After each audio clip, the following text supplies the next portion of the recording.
An analysis of Joseph Conrad's Heart of Darkness.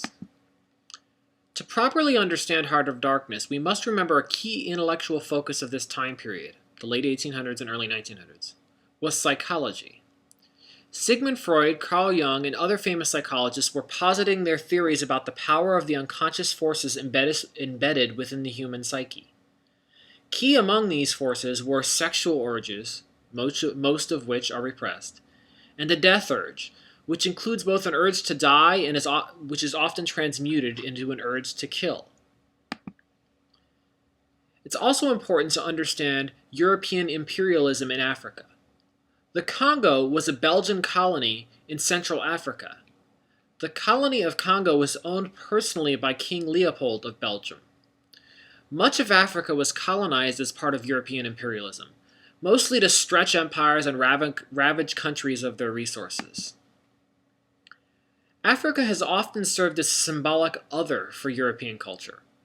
Philosopher G.W. Hegel declared that Africa was outside history, that it did not develop but remained primal. In this European view, Africa was seen as a land of no historical progress. This allowed for a view of Africa as animal. Thinking in such terms allowed for a view of history as dominated by Europe and Asia. Here we see some quotes from Hegel himself discussing these topics. The history of the world travels from east to west, for Europe is absolutely the end of history, Asia the beginning. The completion of history, the simple conception of reason, that reason is the sovereign of the world, that the history of the world therefore presents us with a rational process. Africa proper, as far as history goes back, has remained for all purposes of connection with the rest of the world, shut up. It is the gold land compressed within itself, the land of childhood, which, lying beyond the day of history, is enveloped in the dark mantle of night. Its isolated character originates not merely in its tropical nature, but essentially in its geographical condition. And lastly, the Negro exhibits the natural man in his completely wild and untamed state. These quotes reveal that for many Europeans, Africa is discussed as a void, a blackness, a nothingness. Some have argued that this nothingness role actually served as a destabilizing force in European thought. It produced a kind of European anxiety. Africa became a symbol in Western culture of the untamed psychological forces. In shorthand, Africa equals lack of rational thought, insanity, a lack of the rule of logic. Africa was viewed as exotic and dangerously tempting to the senses, encouraging the mind to wander away from reason. The tempting exoticism of Africa is often focused on. During the age of colonialism and the age of empire, there were many travel narratives written by Europeans traveling through this continent, emphasizing its depravity and psychological symbolism. Quite simply, these narratives, just like the quotes from Hegel, were overtly racist in their descriptions. Approximately 10 million Africans died in the Belgian conquest of the Congo, mostly in forced slave labor conditions. Joseph Conrad was born in the Ukraine in 1857. However, he was of Polish heritage. His father was a translator of English and French writing. Joseph didn't speak English till age 20. He learned it from reading the newspaper, and ultimately became one of the most well-known English language writers of all time. His parents were exiled to northern Russia when he was 4 for revolutionary activities. They both died of tuberculosis when he was 12. At age 16, Conrad joined the French merchant marines and traveled to Africa, the West Indies, and the Orient. As part of this, he was involved in arms smuggling. He eventually joined the British Navy and moved up the ranks. As a member of the British Navy, he sailed many places, including up the Congo River. At age 36, he settled down in England, got married, and began writing his stories. Heart of Darkness was a novella, a long short story or a short novel, published in 1902. His books were highly acclaimed but didn't sell well during his lifetime. He was in relatively poor health and not wealthy in his final years. He died in 1924. As a Polish man who came to England, he had some distance from colonialism itself, so there might have been more of an ability to examine it. Yet, he openly professed admiration for British colonialism. Within this story, we'll see some of that critique of colonialism itself. Conrad was actually part of an expedition into the Congo in 1890, and there's some belief that the basic storyline within Heart of Darkness was true, but then adapted into fiction by Conrad.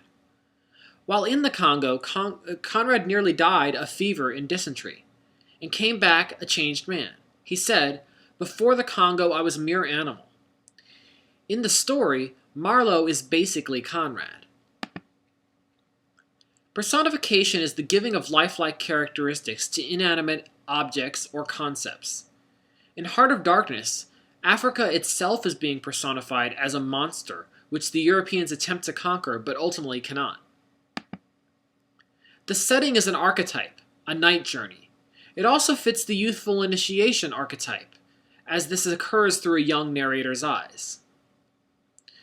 Note that there is no African voice or perspective within the story. This is more a reflection of European thought about Africa. Why does Conrad use the unnamed narrator who is not a central character in the story? This is especially unusual because Conrad is basically the character Marlowe. It's particularly odd because most of the story is Marlowe retelling his story. Maybe this point of view is employed in order to create a perspective to analyze the characters with, more than to connect to them. Or maybe this is done so as to not allow us inside of Marlowe's head. Within this story, Conrad seems to both ridicule and defend colonialism.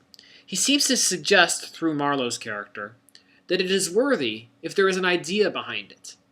As Marlowe says, the conquest of the earth, which mostly means the taking it away from those who have a different complexion or slightly flatter noses than ourselves, is not a pretty thing when you look into it too much. What redeems it is the idea only, an idea at the back of it, not a sentimental pretense, but an idea, and an unselfish belief in that idea, something you can set up and bow down before and offer a sacrifice to. Within our discussion board, we're going to talk about the psychological forces being considered within this novel. It's worth considering what psychological forces the novel seems interested in uncovering or investigating. One of the key themes within the novel is looking at the concept of civilization. One could argue that the main theme of this story is that the illusion of civilization is important to maintain. Note that the fault of the helmsman and of Kurtz is lacking restraint. Africa seems to evoke the primal, dark side of Kurtz, that civilization would have otherwise suppressed these murderous, prideful, or lustful urges. Note also that Marlowe even seems to be falling under its spell. He goes up the path towards the end of the story and finds Kurtz apparently dragging himself to some savage ceremony. When he sees him, murderous thoughts enter Marlowe's mind, and he realizes that he could probably kill Kurtz. He is feeling the same kind of impulses that Kurtz has been feeling. Key to this story is the concept of the horror, as uttered by Kurtz. Within our discussion board, we're going to discuss what the horror might be. Is it Africa? Is it a lack of civilizing forces? Is it what is in the heart of man, or what we can do to each other? Another worthwhile question to ask is, why doesn't Marlowe tell Kurtz's fiancée about his real last words? Within the story, we see Kurtz's progression. Note how his attitude changes throughout the time he spends in Africa.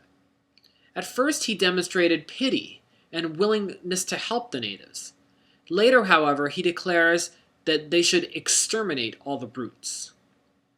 We need to examine why his attitude changes, and we'll discuss this within the discussion board. Why is Kurtz deified by both Marlowe and the natives? Marlowe seems fascinated by Kurtz's change. He becomes obsessed with him about halfway through the story, but more with hearing his voice than seeing him. He even refers to Kurtz as a gift, and is fascinated by his ability with words. Note that he first really openly discusses his obsession with Kurtz right when the helmsman has been killed and the helmsman's blood is pooling at Marlowe's shoes. Kurtz also becomes a symbol within the story. Note that Kurtz discussed being seen as a deity by the savages, but with the hope of using this to enlighten them. It's possible to view Kurtz in this sense as symbolizing England. Why does Marlowe stay loyal to Kurtz? He seems to feel one and the same with Kurtz, that all men would go down this same path easily if out of touch with the civilizing influences. The title of the story itself, Heart of Darkness, is used by Conrad as both a term for the Congo itself, which is literally in the center of Africa, but it also seems to suggest that humans have inherently dark hearts, given towards selfishness and evil. This story is arguing that the rules, structure, and maybe religion of Western culture steer us away from these influences that we would otherwise follow. The cultural effects of this story were profound. They reinforced the view of Africanness as savage. They reinforced the view of colonialism and even slavery as justified. And in the debate on human nature, as to whether humans were inherently good, bad, or just a blank slate, this story came down clearly on the dark side.